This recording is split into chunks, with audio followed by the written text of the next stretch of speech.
Advanced apes. You are on the internet right now, and there are about 2.5 billion other humans regularly online with you. But it's strange to consider the fact that there are over 4 billion humans not connected. When will everyone be online, and how will our internet experience change? First, let's back up a little bit. The internet is a new phenomenon, first conceived of back in the 1960s by computer scientists like J.C.R. Licklider. He envisioned a network of computers he called the Galactic Network, which would allow humans to share information instantly. Such networks were actually established shortly afterwards at universities and government facilities in America and Europe. Over time, multiple networks with different functions fused, becoming the Internet. By 1995, 15 million were connected. By 2000, 350 million were connected. In 2005, over 1 billion were connected. And in the coming years, we should reach 3 billion connected users. To accommodate this massive growth, we've covered our planet in an expansive undersea cable network that is only becoming more expansive.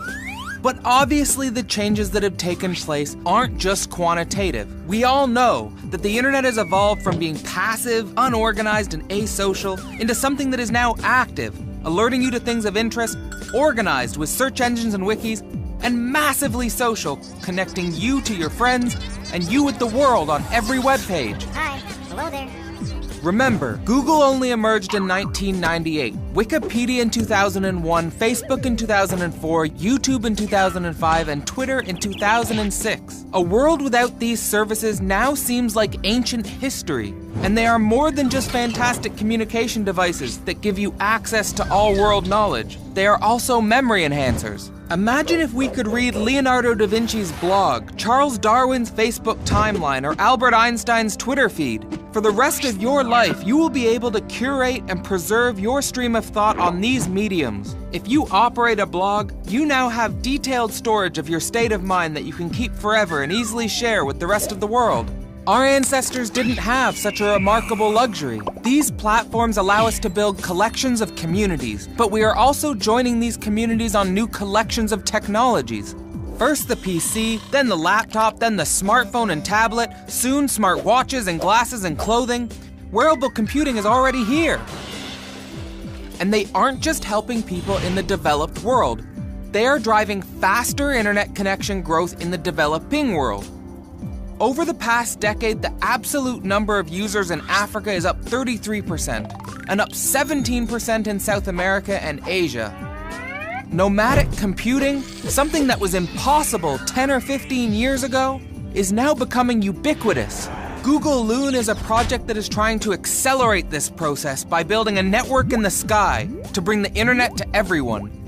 The balloons located 20 kilometers above Earth in the stratosphere will communicate with antennas throughout the rural and underdeveloped world, hopefully bringing all humans high-speed internet access. A complete decentralization of access is in the process of occurring right now. As a result, learning and teaching, buying and selling, building and maintaining social relationships are all becoming truly global in scope, and the Internet of Things might be next.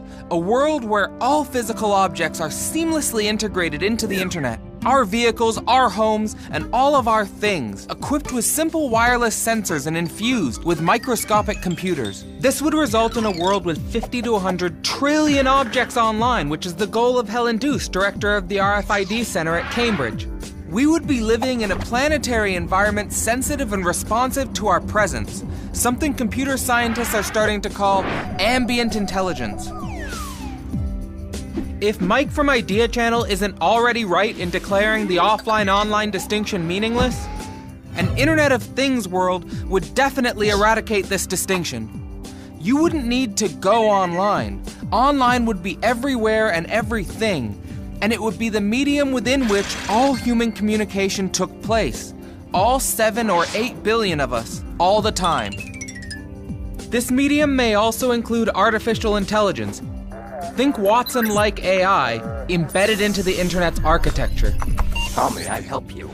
A Google search in 2030 will likely include a natural language conversation with an AI, so it will be a much more personal and intimate experience where you can get answers to questions that can be logically deduced from algorithms sifting through all the information.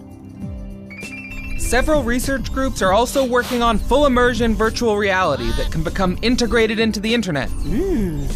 Bringing social media, websites, and discussion platforms new reach and further blur the lines between real reality and virtual reality. The future of the internet may also be otherworldly.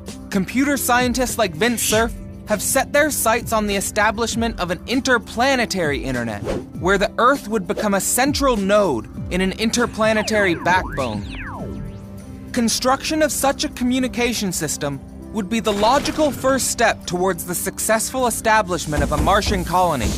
But whatever the internet's future, one thing is certain: our generation is the first to directly experience exponential change. This change will be the major theme of our lives. Networked computers undoubtedly drive this change, so I think it is important to contextualize our experience with the internet and understand its likely future trajectory. But what do you think? How is the internet changing, and how will it shape our lives in the future? Discuss this with me below or on the discussion community on Hubsky. And as always, thanks for watching. Advanced Apes.